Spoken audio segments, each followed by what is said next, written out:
Team, if you haven't yet, head on over to 3pillarsmethod.com to start a 5-day free trial on my app. This is where you can go through the entire 3 Pillars Method process to develop your own personalized nutrition plan for those weight, health, and fitness goals. That's 3pillarsmethod.com, and the link is in the show notes. Let's get into the show.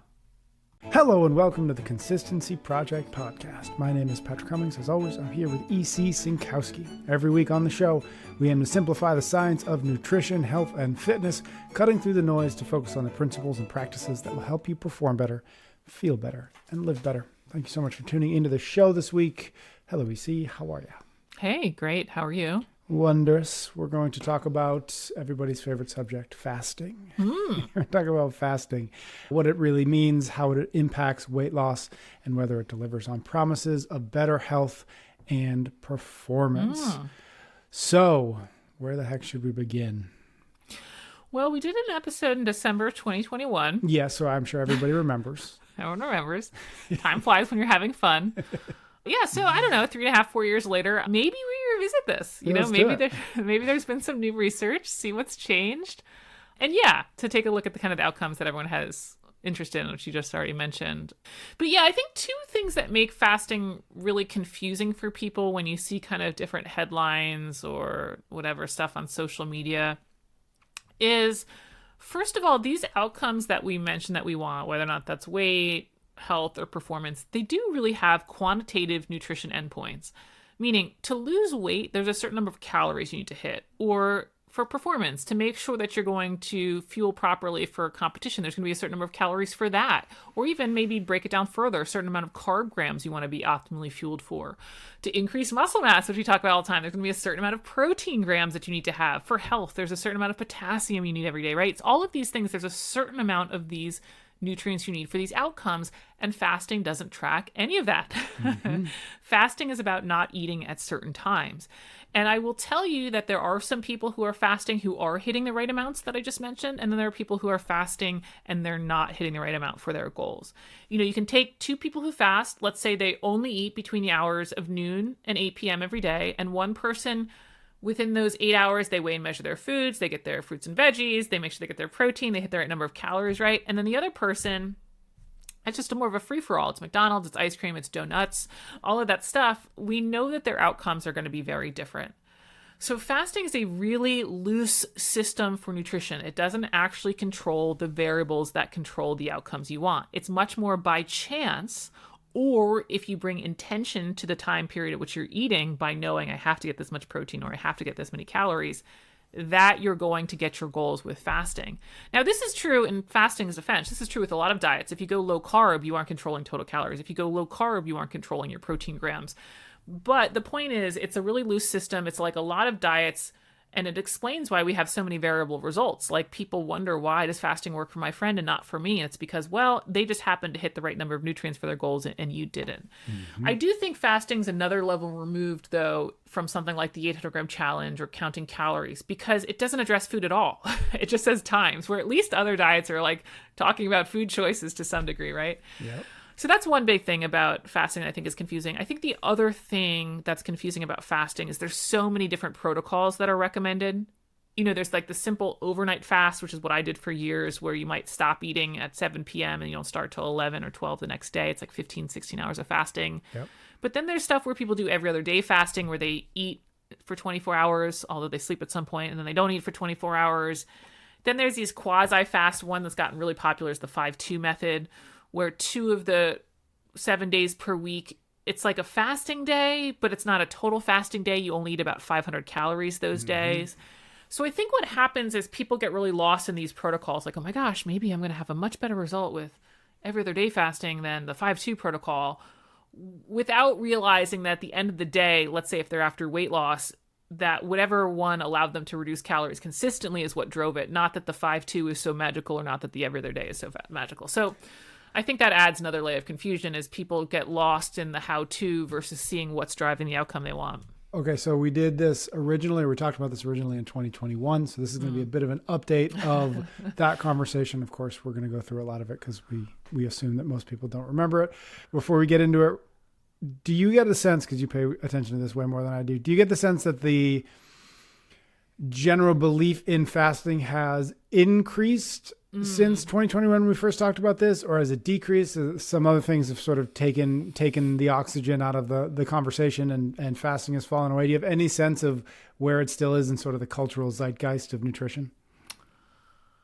I feel like it's probably decreased. I've probably gotten more questions related to like animal-based or super high protein. I mean, oh my God, that feels like we're just in a never-ending onslaught of protein. But I do still definitely get questions about it, or in conversations with people, you realize that fasting is being laid on to their nutrition paradigm. Yep. A lot of times I end up hearing it specifically related to, well, I'm having a hard time hitting the nutrition goals because I don't eat breakfast. And then it's like, well, why are you not eating breakfast? And so it kind of is one of those things that I think it still gets layered on often, even though I probably don't get quite as many questions about it directly. Got it. Okay. So let us jump in then. Let's talk about weight loss or body comp improvements. Anything that the research, anything you've come across since our original episode worth mentioning in that regard? Yeah, there has been some new research. I don't know that my opinions change much. Weight loss, again, happens if you are in a caloric deficit. Now, I do think what's interesting with research and things like fasting is generally when people say that they're doing intermittent fasting, it's more implied that they are achieving a caloric deficit. It's more implied that they're doing it for weight loss. And then there's terms like time-restricted feeding or time-restricted eating, which that's supposed to generally imply that the person is eating the right amount of calories to maintain their weight, but they've just shortened the window. But what's interesting about both of those is that's just sort of implied, or maybe the intent, but we don't actually know that's happening. Because to instill or to ensure that we're having a caloric deficit or that we're having a caloric maintenance, we'd actually have to count calories, right? So we'd actually have to look at the person's body weight to establish whether or not they're doing intermittent fasting or time restricted feeding or any of that stuff. But yeah, at the end of the day, what we find are the results are the same. The Shore 2020 paper in the show notes, it's a systematic review and meta-analysis. We love these of our randomized controlled trials looking at adults who were either fasting or cutting calories. And lo and behold, the changes in weight and fat mass were comparable between them. I think what's interesting from this paper, though, is something potentially troubling for the fasting contingent, in that lean mass decreased more for those individuals who were fasting than for those who were cutting calories. So muscle mass decreased for people that were fasting more. This is, though, a little bit at odds with another 2024 paper I found, the Conde Pippo's paper in the show notes, that concluded intermittent fasting helped retain muscle mass. Again, this is a place where I feel like from a layperson perspective, it could get very confusing. It's like, oh my God, look, the science is always finding different stuff. One says it's bad for lean mass. The other one says it's good for lean mass. And when you dive in deeper to understand who they were looking at, you understand why the difference probably occurred. That second paper, they were really looking at athletes. And so when we're looking at athletes, what are they doing? They're exercising more regularly, which is going to help retain lean mass. And they're also going to be a more educated population about protein and probably a little bit more keyed into eating protein, right?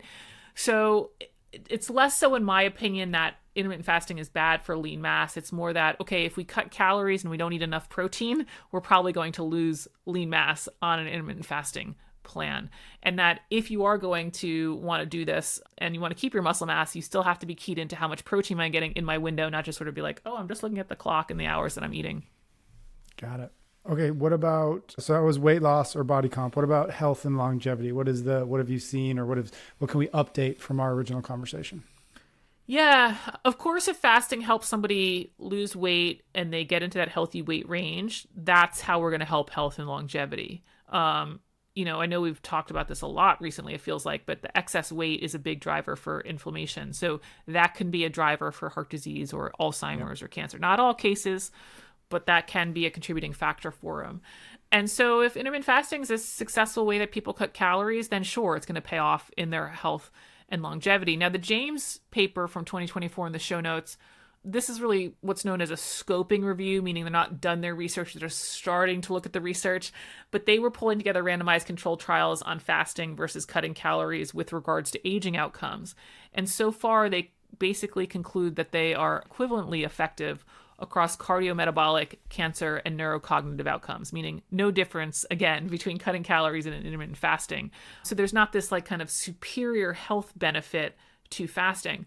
Now, one of the things that we talked about in the last episode was all of these studies related to longevity and increasing lifespan with severe caloric restriction, and how we've seen that in some of the mice trials. And I think one of the things that I want to relate or restate about those, that it's really important to kind of put it in context, is the level of caloric restriction that you would have to do to recreate those mice trials, assuming that we're going to follow the fate of mice, which is another big if, but whatever.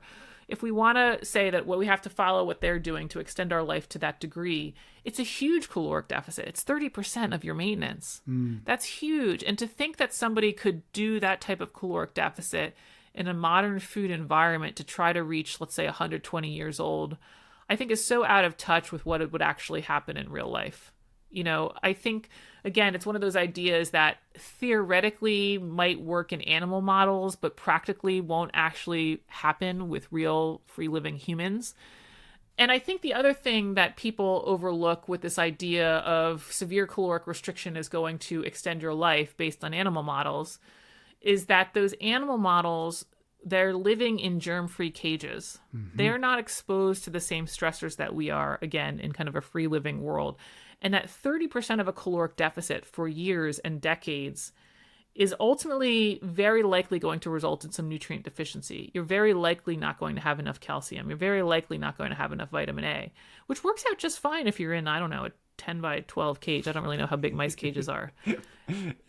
Doesn't work so well when you have to get up and down stairs. Doesn't work so well when you're exposed to viruses, right? Like you need that calcium for strong bones. You need that vitamin A for your immune system. And so this idea that like a caloric deficit is really going to be the model to follow, severe caloric deficit above and beyond achieving a healthy weight is going to be the model to follow for longevity, I think is really out of touch, again, between like what's theoretically possible in a lab versus what's needed in real life. And then I do also want to kind of touch on, we talked about it in our Blue Zone podcast, that longevity is not just about diet. That, yeah, it's also exercise, but yeah, it's also purpose and community and mood and outlook and all of these other things. So I think people are much better off focusing on finding the diet that allows them to get into a healthy weight range and then not worried about this severe caloric restriction for longevity, and instead focus that energy into something like community or purpose, like I just mentioned. I also just kind of one more tangent, because I was looking for updated research. I did come across a study from April 2025 looking at the effects of fasting on sleep, and sleep is always of interest to me for health. Yep. And they found that fasting didn't really have any effects on sleep, so we can't even make the connection there that, okay, now if we're fasting, we're sleeping better, and therefore it's going to pay off in health. So a big nothing burger, a big nothing burger for fasting, really helping health and longevity above and beyond the potential that it could help somebody get into a healthy weight range. Yep, got it. Which, as you pointed out, is the secret to longevity. Yes. Okay, so weight loss, health, longevity. Last one that we always like to talk about is performance. Anything worth mentioning as it relates to fasting and its effect on performance? Yeah, I mean, again, I don't think my opinion's changed much. It's interesting, I feel like we hear all the time how much new research there is and how much new science that is, and I really have to catch myself. Am I just being closed-minded? But I don't. Like, there's so many of the stuff that comes out and you're like, yeah, this is kind of consistent with what we knew and believed before. But yeah, generally speaking, under-eating is not how to fuel elite performance. Check. So that continues to be my opinion. Now, the kind of nuance or the rub here is if fasting allows someone to improve their body composition, maybe they overall reduce their calories, but they keep their protein high enough, as what the earlier paper I mentioned said that was looking at athletes, then maybe it does help performance, because then they have a better strength to body weight ratio. They have a better body composition. But we have to understand that what was driving it was like, okay, a little bit less on the fat mass and that they kept their lean mass around, right? That paper that was looking at performance does mention that fasting during Ramadan really didn't help better performance. That was kind of more of this shorter studies. And there's been a lot of work done around fasting and Ramadan for obvious reasons, but it's an entire month of fasting. And so I would imagine from a performance perspective, once you accumulate 30, let's say, days in a row of fasting between sunup and sundown, or sundown and sunup, that you might start to accumulate too much of a caloric deficit from a performance perspective. And that's probably why it starts to eat away at performance once we look at something so continuous and for such a long period of time versus, let's say, a more intermittent approach where maybe people do it a few times a week or something like that. So really, you want to think about optimal performance is going to be about optimal fueling. And so prioritizing fasting when to eat is not a way to ensure optimal fueling.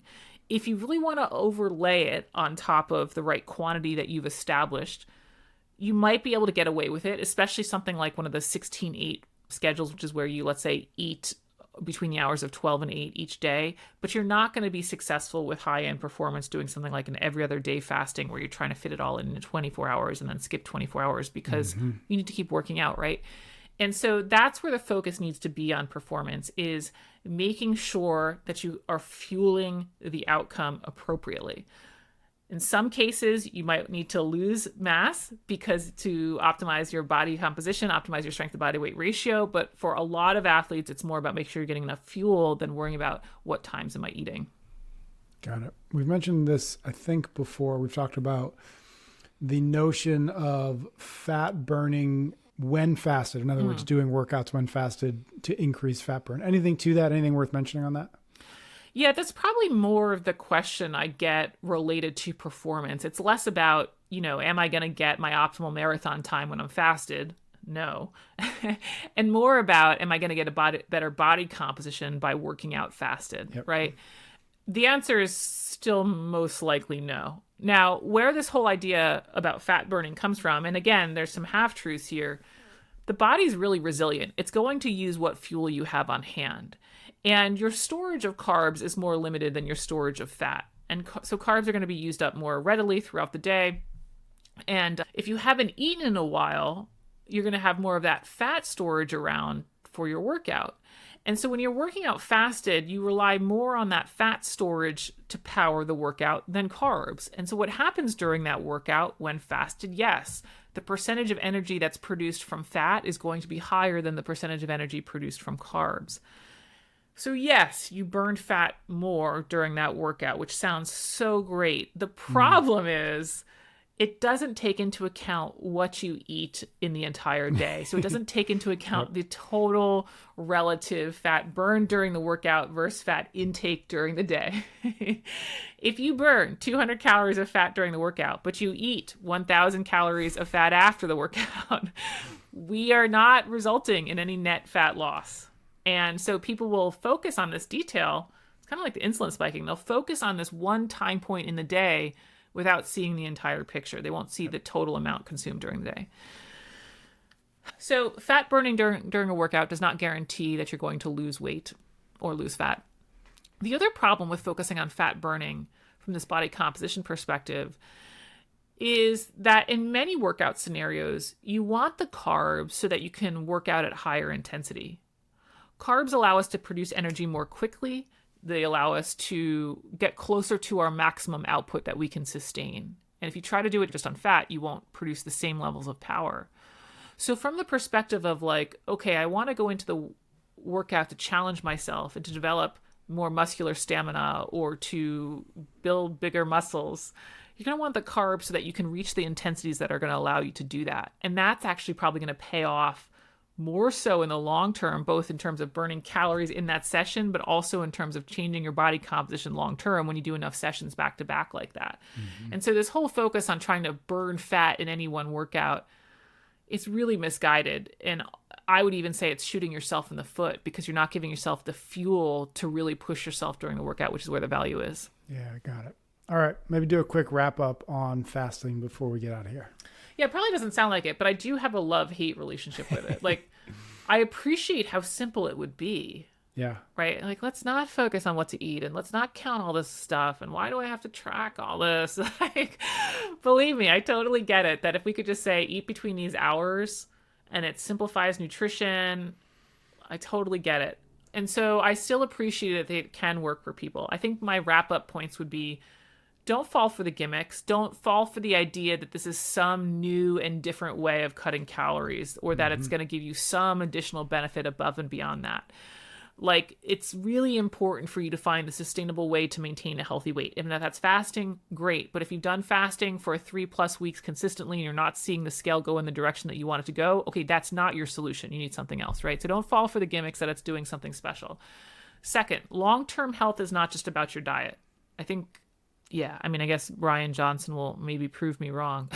The guy doing all the experiments. But I think people who really have kind of this long, high quality of life are focused on things above and beyond their diet, let alone trying to do some severe caloric restriction, right? So long-term health isn't just about your diet. And then finally, performance is really about optimal fueling. And it could be, for some people, a reduced amount of fueling to optimize that strength to body weight ratio. But for people that already have optimized their strength to body weight ratio, that already have their optimum body composition, it's more about making sure you're getting enough than worrying about cutting times off the clock that which you can eat. Got it.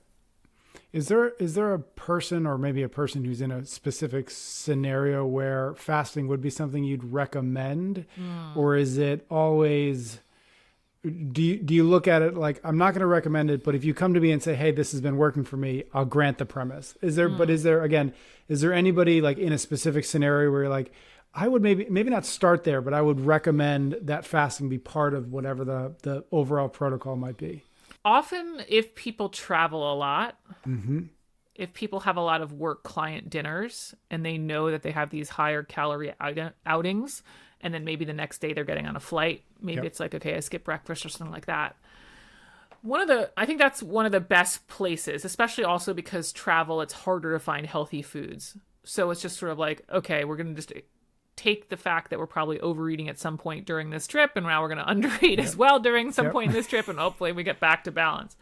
I will say one of the big reasons why I don't end up recommending it, and we've talked about this before, there's like a national weight loss control registry or something like that. They look at the habits of people who successfully maintain weight loss, and breakfast is one of them. Now, I know fasting doesn't always mean that and breakfast are synonymous, but for most part, people end up skipping breakfast when they're doing fasting protocols.